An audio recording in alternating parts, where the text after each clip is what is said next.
Coming up, we review all of the action from yesterday in Major League Baseball. This is Locked On Now MLB.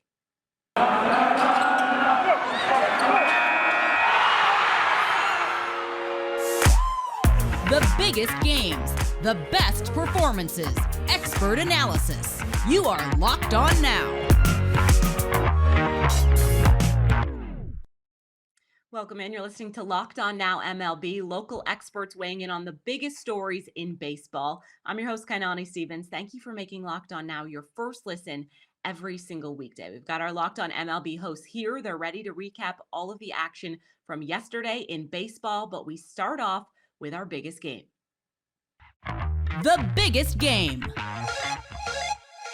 Is Marcus Semien slumping? The answer is absolutely not. What an incredible day for Marcus Semien in this doubleheader that the Rangers split. I'm Bryce Patrick, host of the Locked On Rangers podcast. This was about the best performance in a doubleheader I've seen literally anybody ever put up. 3 hits in the first game, a home run, a stolen base in that one. Then in the second game, he comes out 4 hits, 2 home runs, a walk, another stolen base. Absolutely incredible performance. 6 home runs on the season already at this point. He just tied Nathaniel Lowe, who was, behind him until Nathaniel Lowe hit his 6th home run of the season.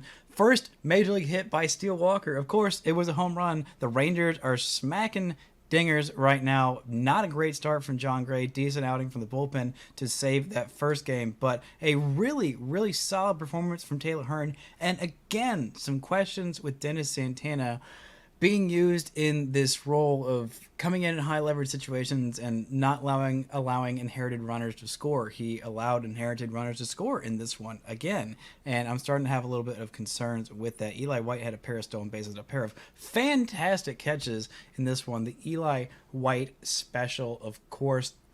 Even though he was out all 4 times, he was able to reach base on a fielder's choice and make his presence felt on the base pass. Multi-hit game by Jonah Heim. 3-hit game by Ezekiel Duran, who played second base. He played third base today. Great performance by him. Outside of that, the rest of the bullpen was solid. Absolutely nails. John King got the hold in a perfect inning, and Joe Barlow got his 11th save on the season. What a very freaking eventful day. Also, 3-hit game from Nathaniel Lowe in the second game of the double header. Solid work by the Rangers in this one. They were 0 for 6 in the second game with runners in scoring position, 0 for 6 in the first one. That's not great. That's a problem that needs to be fixed, but when you're hitting home runs, it can kind of compensate for the absolutely disastrous hitting with runners in scoring position. But Marcus freaking Semien, have a day, have a doubleheader. Hats off to you.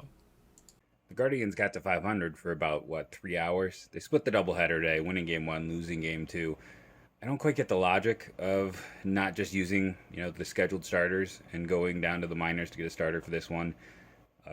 And I think that's the theme, honestly. Game 2, the loss.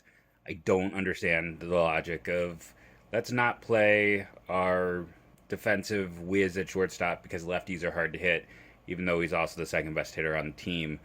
Let's keep batting someone in the second spot. And I know Rosario had 3 hits in game 1, but still, he has not been good this year. Let's go to maybe our least trustworthy reliever in the bullpen when it's a 2-run game late in the game. It's questionable decisions all around, and when you have that many questionable decisions, a loss is not a surprise. They take 1 out of 2. You'll take that most days, but this was really a situation where things break a few more ways. You have your shortstop out there instead of the backup who has an error. If you run out the pitcher who's been pitching very well, if you don't go to the reliever who struggles, maybe we're talking about a 2-game win or winning 2 games and being a game over 500. Frustrating loss tonight to the Rockies. The Giants are not able to get any kind of positive long-term sustained momentum going this season. Ben Kaspick with the Locked On Giants podcast. It has been a grind for the Giants for the last month plus, not being able to really break through and have any kind of sustained period of success where they're just having a lot of wins. Instead, it's a struggle, and when they win a game, they lose a tough one the next day is how it's felt. And that's actually kind of the hallmark of a 500 team. But the Giants did rack up some wins early in the season, so they do still have an above 500 record, but they've looked more like a 500 team for the last month plus. Tonight, you have Carlos Rodon on the mound. You have an inferior opponent in the Rockies in town in San Francisco. It's a game you're supposed to win. And Rodon wasn't great. The bullpen wasn't great. The offense was good in the first inning, but then just got shut down the rest of the way. And it just shouldn't happen. It's one baseball game. You try not to overreact, but it's been a longer term theme for the Giants. So we'll break it down tomorrow on Locked on Giants. Talk about what's going on with this team and how they might be able to correct course. Locked on Giants, your team every day.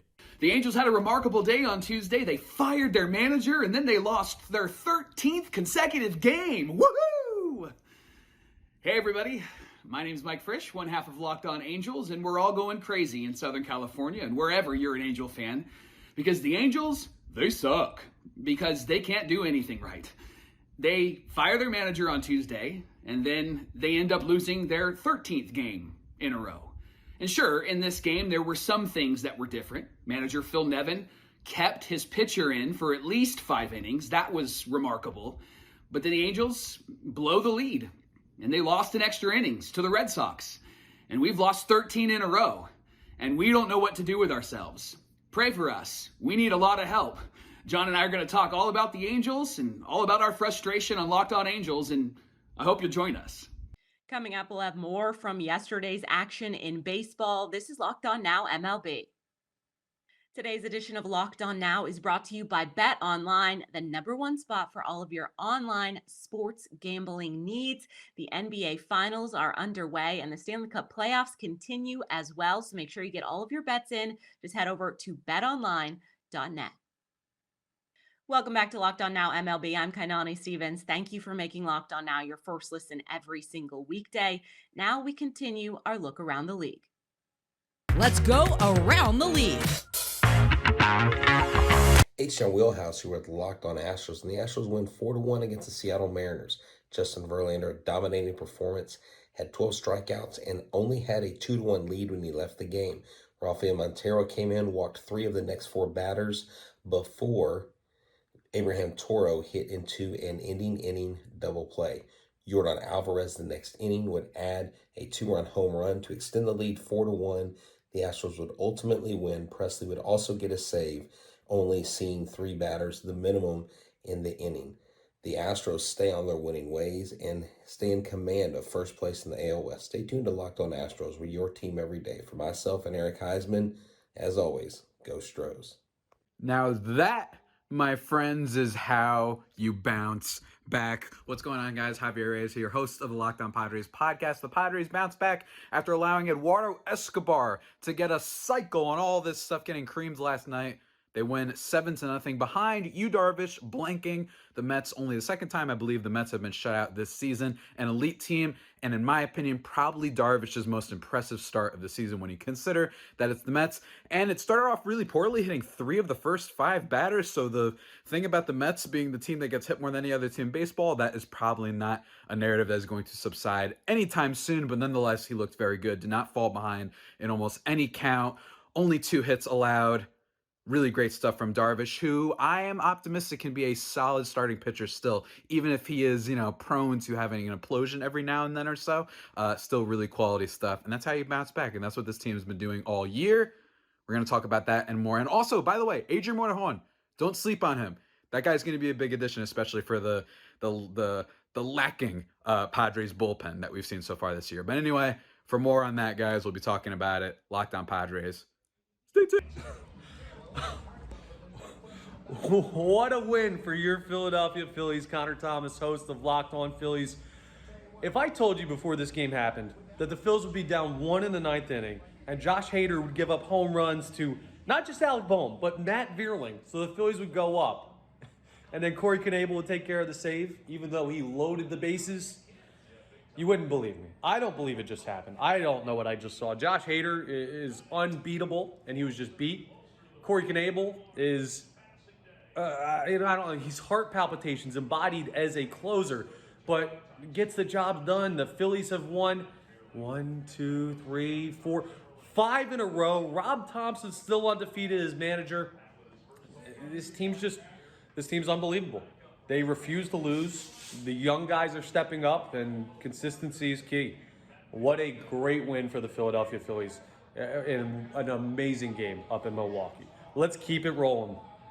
Well, that certainly took long enough. And was it ever really in doubt? I mean, the Cincinnati Reds, for the second night in a row, put together a beautifully complete performance to defeat the Arizona Diamondbacks. Hey, this is Jeff Carr from the Locked On Reds podcast, here to tell you about another great day at the ballpark for the Cincinnati Reds. The weather didn't cooperate, and this time they didn't decide to call the game early, and they came back. And they played the 8th inning, and they played the top of the 9th inning. They scored a bunch more runs, and it didn't matter because the Reds still had way more runs than the Diamondbacks did. But it all started with Graham Ashcraft. 6 shutout innings, beautiful baseball pitch. That's now back-to-back starts that rookie Reds pitchers have pitched shutout performances. That's 13 innings if you're counting from Hunter Green and Graham Ashcraft of no runs allowed whatsoever.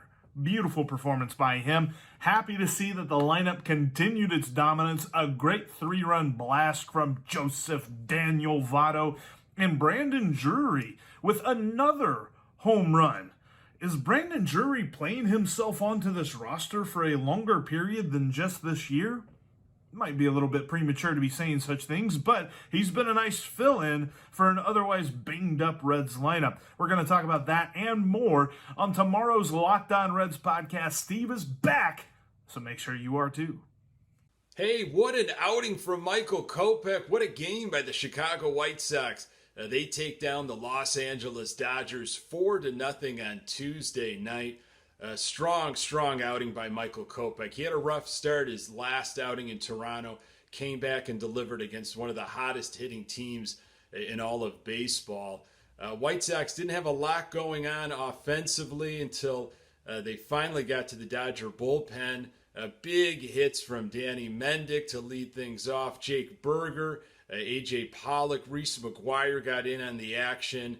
Sox bullpen. From Graveman to Bummer to Hendricks were able to lock things down. Sox have now won 3 in a row. They go for back-to-back wins against the Dodgers, sending Johnny Cueto to the mound on Wednesday night. This is Stacey Gotsulias of Locked On Yankees, and the Yankees beat the Twins 10-4 in Target Field. I say it every year. I don't understand. I don't understand how the Yankees keep doing this. Since 2002, the Yankees are 110-38 against the Twins. And the Twins knocked out Jameson Taillon early. He only pitched 4 innings. Gave up 4 runs on 9 hits, gave up a home run. Wasn't looking good. And the Yankees found a way to win. How? Scoring. A lot. It looked pretty good at the beginning. Judge and Stanton hit home runs in the first inning. The Yankees were up 3-0. And then it got interesting. And then it got bad for the Twins again because the Yankees pulled away. Anthony Rizzo broke the game open. It went from 5-4 to 8-4. Then it went to 10-4. And that's how the Yankees won. So we'll have a full recap of this game on the next Locked On Yankees. And we're never going to figure this out, are we? This is just going to be one of those mysteries of the universe. Why do the Yankees have the Twins' number? Who knows? That's all for today on Locked On Now MLB. Thank you for making Locked On Now your first listen every single weekday. Make sure you check out Locked On MLB and your team's Locked On podcast. I'm Kainani Stevens. This has been Locked On Now.